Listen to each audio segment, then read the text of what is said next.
Hello students, ये हमारी video number 4। आज हम अपनी वीडियो नंबर 4 में प्रीवियस चैप्टर को कंटिन्यू करेंगे और प्रीवियस चैप्टर हमारा था स्टेटमेंट, फाइनेंशियल स्टेटमेंट एनालिसिस के टूल्स, जिसमें हमने दो टूल्स पढ़ने थे, एक था कंपैरेटिव स्टेटमेंट और दूसरा था कॉमन साइज स्टेटमेंट। तो कंपैरेटिव स्टेटमेंट हम अपनी प्रीवियस दो वीडियोस में पढ़ चुके थे और आज हम करेंगे कॉमन साइज स्टेटमेंट। ये क्या होता है या कंपनी कब कॉमन साइज स्टेटमेंट के टूल्स को यूज करती है। सुनिए, जब कंपनी अपने फाइनेंशियल स्टेटमेंट्स में कंपेयर करती है, जब कंपनी अपने फाइनेंशियल स्टेटमेंट्स में कंपैरिजन करती है तब वो जिस टूल को यूज करेगी उसे बोलते हैं हम कंपैरेटिव स्टेटमेंट्स। अब जब कंपनी अपने फाइनेंशियल स्टेटमेंट के डेटा को परसेंटेज फॉर्म में शो करना चाहती है, किसमें? परसेंटेज फॉर्म में, तब वो जिन टूल्स का यूज करेगी उन्हें बोलेंगे कॉमन साइज स्टेटमेंट। अगर कंपनी अपने स्टेटमेंट ऑफ P&L के आइटम्स को परसेंटेज फॉर्म में शो करना चाहती है तब वो जिस स्टेटमेंट का सहारा लेगी उसे बोलेंगे common size statement of P&L। तो आज हम उसी को डिस्कस करेंगे कि जब कंपनी अपने स्टेटमेंट ऑफ P&L के सभी आइटम को परसेंटेज फॉर्म में शो करेगी तो वो किस टूल को यूज में लाएगी। तो इसका आंसर होना चाहिए common size statement of P&L। ठीक है, अब common size statement of P&L को प्रिपेयर कैसे करते हैं यही हम इस वीडियो में सीखेंगे आज। चलिए स्टार्ट करते हैं। सबसे पहले वही तरीका, हम क्या करेंगे, अपनी दी हुई इंफॉर्मेशन से स्टेटमेंट ऑफ P&L बना लेंगे पहले। तो आपका क्वेश्चन नंबर है बुक का 21। आपको पता होना चाहिए हम जो बुक चला रहे हैं उस बुक में, वो बुक है TS ग्रेवाल एडिशन 2020। तो TS ग्रेवाल 2020 का चैप्टर नंबर ये 3 है, क्वेश्चन नंबर 21, जिसमें आपको इंफॉर्मेशन दी होगी। पहले उस इंफॉर्मेशन से हम स्टेटमेंट ऑफ P&L बनाएंगे। आप देखिएगा बुक में इंफॉर्मेशन में सबसे पहले लिखा होगा रेवेन्यू फ्रॉम ऑपरेशन। तो ये आ गया रेवेन्यू फ्रॉम ऑपरेशन, जो कि 2014-15 यानी प्रीवियस ईयर में 20 लाख गिवन है और 15-16 में 25 लाख गिवन है। ठीक है, इसके बाद सेकंड पॉइंट हमारा अदर इनकम होता है। क्वेश्चन में गिवन नहीं है तो हमने अदर इनकम को यहाँ लिखा भी नहीं है। इसके बाद जो हमारा नेक्स्ट पॉइंट होता है वो होता है टोटल रेवेन्यू। तो टोटल रेवेन्यू, अब यहाँ पर रेवेन्यू फ्रॉम ऑपरेशन को ही टोटल रेवेन्यू बोल देंगे क्योंकि अदर इनकम तो क्वेश्चन में है ही नहीं। तो क्या करेंगे, इसका रेवेन्यू फ्रॉम ऑपरेशन का टोटल कर देंगे, वही हमारी टोटल रेवेन्यू बन जाएगी। तो 20 लाख का टोटल हो गया 20 लाख और 25 लाख का टोटल 25 लाख। ये आ गई हमारी टोटल रेवेन्यू। अगली हेडिंग जो होती है हमारी वो होती है एक्सपेंसेस। और एक्सपेंसेस हेडिंग में आपको पता होना चाहिए, एक्सपेंसेस हेडिंग में हमारे 7 पॉइंट्स हैं। 7 पॉइंट्स में से 2 पॉइंट्स गिवन है इस क्वेश्चन में, जिसमें से पहले दे रखा है एम्प्लॉय बेनिफिट एक्सपेंस। हमने लिख दिया एम्प्लॉय बेनिफिट एक्सपेंस। 2014-15 में 7 लाख गिवन है और 2015-16 में 10 लाख। इसके बाद अगला पॉइंट है हमारा अदर एक्सपेंसेस। तो अदर एक्सपेंसेस गिवन है 3 लाख और अदर एक्सपेंसेस गिवन है 2 लाख। चेक कर लेते हैं एक बार, 3 लाख और 2 लाख गिवन है क्वेश्चन में। यस, 3 लाख और 2 लाख। इसके बाद यही दो टाइप के एक्सपेंसेस दिए हुए थे, इन दोनों एक्सपेंसेस को हम ऐड कर देंगे तो जो आएगा वो हमारा बन जाएगा अगला पॉइंट नंबर 4, टोटल एक्सपेंसेस। तो टोटल एक्सपेंसेस में इन दोनों एक्सपेंसेस को ऐड कर देंगे। 7 lakh add 3 lakh, total expense आ गए 10 lakh. 10 lakh add 2 lakh, total expense आ गए हमारे 12 लाख। यहां तक क्लियर? अब जब आपके पास टोटल रेवेन्यू और टोटल एक्सपेंसेस आ जाती है तो हमारा नेक्स्ट पॉइंट होता है point number 5, profit before tax. Profit before tax को निकालने का एक ही तरीका है, टोटल रेवेन्यू में से माइनस कर दीजिए टोटल एक्सपेंस। तो टोटल रेवेन्यू ये दी हुई है हमारी और टोटल एक्सपेंस ये अभी हमने कैलकुलेट किए थे। अब टोटल रेवेन्यू में से टोटल एक्सपेंस माइनस कर देंगे, जैसे 2014-15 की टोटल रेवेन्यू 20 लाख माइनस करेंगे 10 लाख, तो प्रॉफिट बिफोर टैक्स आ जाएगा हमारा 10 लाख। इस तरीके से करंट ईयर में हमारा total revenue 25 lakh, total expense minus करेंगे 12 लाख, तो हमारा प्रॉफिट बिफोर टैक्स आ जाएगा 13 लाख। तो ये आ गया आपका profit before tax 10 lakh and 13 lakh.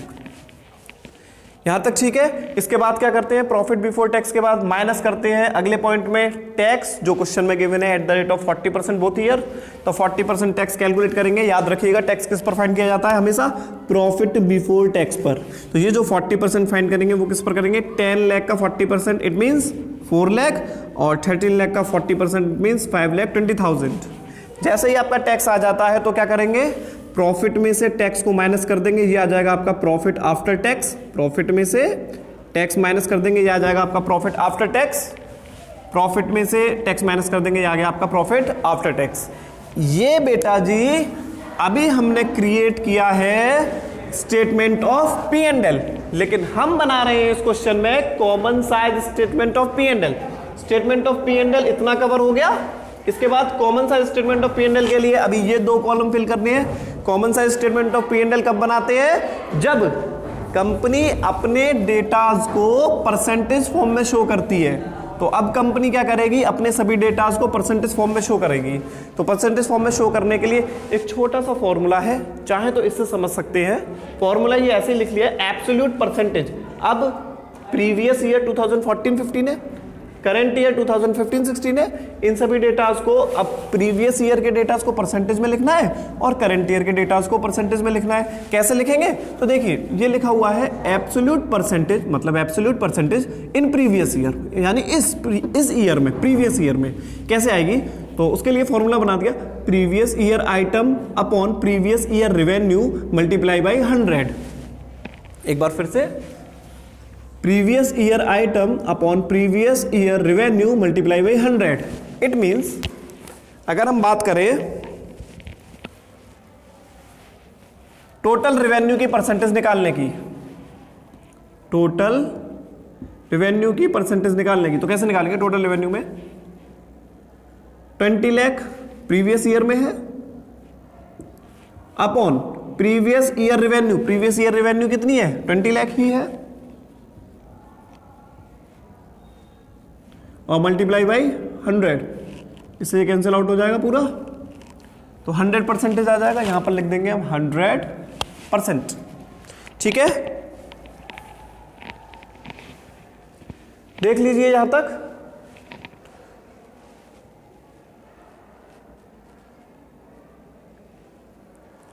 अगर हम एम्प्लॉय बेनिफिट एक्सपेंसेस की बात करें, एम्प्लॉय बेनिफिट एक्सपेंसेस की, तो कैसे आएगा, तो हम कह देंगे previous year item 7 lakh upon previous year revenue 20 lakh multiply by 100। It means 7 lakh divide by revenue 20 lakh और मल्टीप्लाई बाई 100। तो ये आ जाएगा हमारा 35%। ठीक है, नहीं समझे, देखिए एक और समझिए। Other expenses, previous year item 3 lakh divide by previous year revenue 20 lakh multiply by 100। जब हम इसे कैलकुलेट करेंगे तो ये आ जाएगा हमारा 20%। ठीक है, देखिए एक बात समझ लीजिए, common size statement of P and L में जितनी भी परसेंटेज फाइंड करेंगे, common size statement of P and L में जितनी भी परसेंटेज फाइंड करेंगे, उसमें बेस माना जाता है रेवेन्यू फ्रॉम ऑपरेशन को। इसीलिए जो भी परसेंटेज हम निकाल रहे हैं वो सब किसे बेस मानकर निकालेंगे, रेवेन्यू फ्रॉम ऑपरेशन को। तो इसीलिए जब भी हम डिवाइड देंगे तो किससे देंगे, रेवेन्यू फ्रॉम ऑपरेशन से, इससे रेवेन्यू फ्रॉम ऑपरेशन से। अब हम बात करते हैं टोटल एक्सपेंस की प्रीवियस ईयर में। तो प्रीवियस ईयर में टोटल एक्सपेंस है 10 lakh divided by revenue from operation 20 lakh multiply कर देंगे 100 से, तो ये आ जाएगा 50%। ठीक है, फिर से profit before tax 10 lakh divided by 20 lakh previous year revenue multiply 100, ये भी 50%। अब 4 lakh divided by 20 lakh multiply 100 कर देंगे, तो ये आ जाएगा आपका 20 लाख का 4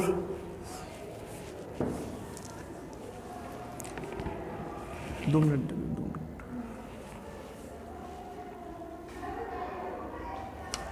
हाँ, तो ये आ जाएगा आपका 20%। और 6 lakh divided by 20 lakh multiply by 100 कर देंगे, तो ये आ जाएगा आपका 30%। ये आ गई बेटा जी आपकी परसेंटेज प्रीवियस ईयर में, प्रीवियस ईयर में। ठीक है, क्या समझे कि जब भी हमें परसेंटेज फॉर्म में शो करना है तो statement of P and L में बेस किसे मानते हैं, रेवेन्यू फ्रॉम ऑपरेशन को। अगर हम प्रीवियस ईयर में परसेंटेज फाइंड कर रहे हैं, प्रीवियस ईयर में परसेंटेज फाइंड कर रहे हैं तो प्रीवियस ईयर की रेवेन्यू से डिवाइड दे देंगे और मल्टीप्लाई कर देंगे 100 से, आपका प्रीवियस ईयर का परसेंटेज आ जाएगा। अब बात करते हैं करंट ईयर की, तो करंट ईयर का परसेंटेज निकालते हैं। बेस किसे मानना है, रेवेन्यू फ्रॉम ऑपरेशन को। तो रेवेन्यू फ्रॉम ऑपरेशन तो हमने पहले से 100 लिख दी, क्योंकि उसे तो बेस मानना है, वो तो हमेशा 100 ही रहेगा। आप क्वेश्चन में याद रखेंगे common size statement of P and L में रेवेन्यू फ्रॉम ऑपरेशन हमेशा 100 रहेगा, क्योंकि वो आपका बेस है परसेंटेज का। ठीक है, इसके बाद अब परसेंटेज में शो करना है हमें करंट ईयर को, तो कैसे, 25 lakh divide by 25 lakh multiply 100, यानी कि 100 ही आ जाएगा। इसके बाद 10 lakh divide by 25 lakh into 100 करेंगे, तो ये आई थिंक कितना परसेंट आ जाएगा, एक बार देख लेते हैं। ये आ जाएगा आपका 25-1400 40%। और इसके बाद आपका है other expenses, 2 lakh divided by 25 lakh multiply by 100, तो ये आ जाएगा हमारा 8%। 2 लाख डिवाइड बाई 25 लाख 8% आ जाएगा। इसके बाद 12 लाख डिवाइडेड बाई 25 लाख %, तो ये आ जाएगा हमारा टोटल एक्सपेंस। टोटल एक्सपेंस कितना आ जाएगा, 12 लाख डिवाइडेड बाई 25%, तो ये आ जाएगा हमारा 48%। और 13 लाख डिवाइडेड बाई 25 लाख, तो ये आ जाएगा 13 lakh divide by 25 lakh multiply by 100 52%। और 5,20,000 डिवाइडेड बाई 25 लाख इंटू 100, तो ये पॉइंट्स में आएगा, कितना आ जाएगा, हाँ 20.8%। और 7,80,000 डिवाइडेड बाई 25 लाख, ये आ जाएगा 31.2%। और इस तरीके से हमारा common size statement of P and L का क्वेश्चन इजीली तरीके से कंप्लीट हो जाएगा। ठीक है, तो बस आपको क्या करना है, इस फॉर्मूले के बेस में जब आप प्रीवियस ईयर का डेटा, प्रीवियस ईयर के परसेंटेज निकाल रहे हैं, तो previous year item upon previous year revenue multiply 100। और जब आप करंट ईयर का परसेंटेज निकालेंगे तो यहां पर लिख देंगे current year item divide by current year revenue into 100। ठीक है, बस इतना ही है कॉमन साइज स्टेटमेंट में। अब आप इसी बेस पर पहले इस क्वेश्चन को घर पे अटेम्प्ट करिएगा, और इस क्वेश्चन को अटेम्प्ट करने के बाद टीएस ग्रेवाल एडिशन 2020 के अकॉर्डिंग क्वेश्चन नंबर 22, 23 एंड 24 इसी टाइप के क्वेश्चंस हैं, उन्हें आप सॉल्व करिएगा, इजीली आपसे हो जाएंगे और आप में कॉन्फिडेंस आएगा कि हाँ आप कुछ सीख रहे हैं। ठीक है, ओके, तब तक के लिए बाय बाय।